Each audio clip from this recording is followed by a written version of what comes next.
Snowdog asks, how much martial arts training do you do these days?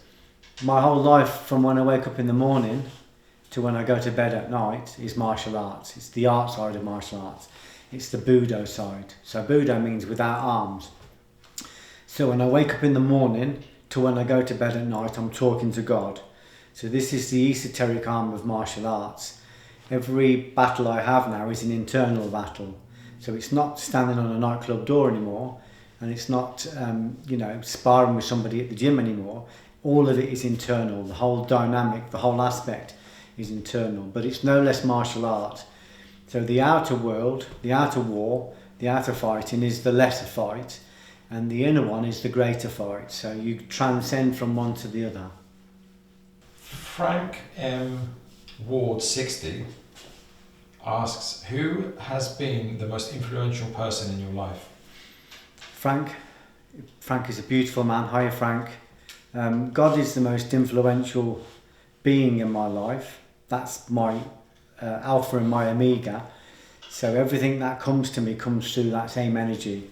But I would say as people, I've been influenced by a lot of people, but through the martial arts and through the combat, I would say people like John Anderson, who was my mentor on the door, and people like Peter Considine, who helped me to take the skills and put them into the world and make something from them.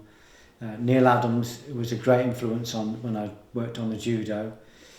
Chuck Norris was a great influence because he showed me that ordinary people can do extraordinary things. He didn't exclude anyone from that.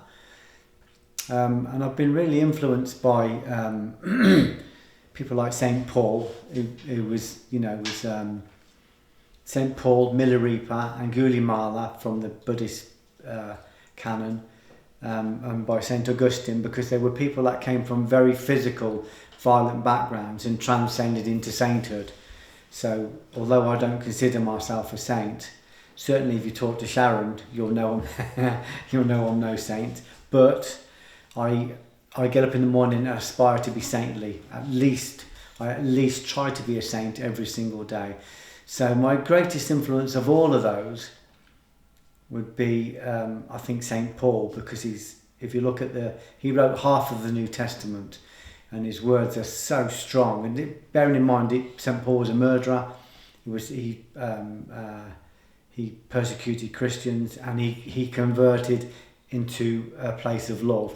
So I like him because he tells me, and he tells you, and he tells everybody out there that it's possible for anybody to repent. And when I say repent, I mean repair, or it means to return to the centre. It means to find refuge. So it's possible for anybody. Phil Hart 777 asks, if you could recommend one current film for someone to watch, what would it be and why? It really just depends on where you are. It really just depends on where you are. But I think a film that I love is It's a Beautiful Life. I won't try and explain it to you, but it's just a great film. It shows you that our presence here, whether we're anonymous or whether we're public, has an effect, for good or for bad, depending on how you live. And often the greatest people, the most saintly people, are people that you wouldn't know if you walked past them on the street. But it's a great film for inspiring you with the human potential, because it shows you that everything you do has an effect, even if you don't see it. So I really love that film. Do you mean It's a Wonderful Life? It's a Wonderful Life. What did I say? It's a Beautiful Life.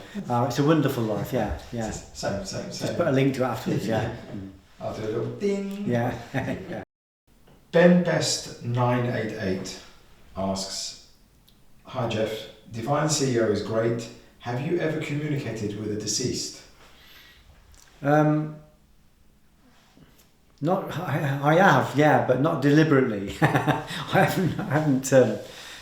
Sharon says that all my friends are dead, all my teachers are dead, all my inspirations are dead, but I don't see anything as dead.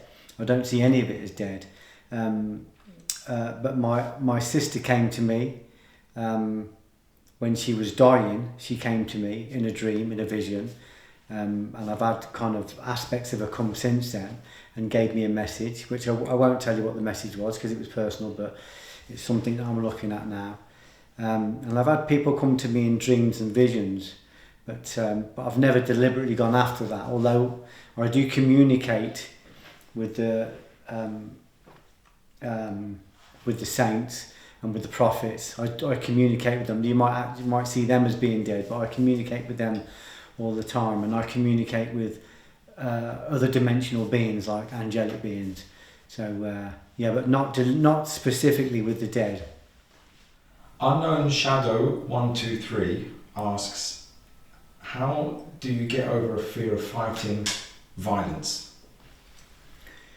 Well, if you read Watch My Back, you'll know that I overcame my fear of violence by becoming a nightclub bouncer. And I gained desensitization to fighting by just fighting all the time. But I think I did that so I could write about it, so that other people didn't need to do it. So I don't think you need to go and get into fights to overcome your fear of violence. What I can say is that the fear of everything is the same.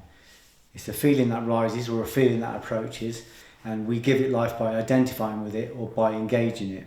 So the key is to be able to watch the feelings, witness the feelings, but not identify with them and not engage them. The moment you engage a feeling of fear, whether it's a fear of violence or a fear of spiders, you become incarnated into that fear. So it's no longer a fear, you are the fear. Your body is infused with that energy. So it's learning to practice not engaging the fear when it rises. It's not irrational to be afraid of fighting or violence. That's not irrational. That's a human fear. So I would just say that if the feeling rises or the feeling approaches, then just watch it, observe it, be curious about it. So it's more of an internal dynamic. So there's this lovely technique which I've said before where you do nothing. And it doesn't mean that you're idle, it just means that you choose whether or not you engage the feelings. That's not easy to do. I'm talking about an advanced technique, but that's what I'd encourage you to do. And if you get a chance, have a read of Watch My Back and perhaps notes from the factory door, because I talk a lot about it in there. But the technique for this is in Eckhart Tolle's book, The Power of Now. So it's about learning to witness the feelings without identifying with them, without engaging them.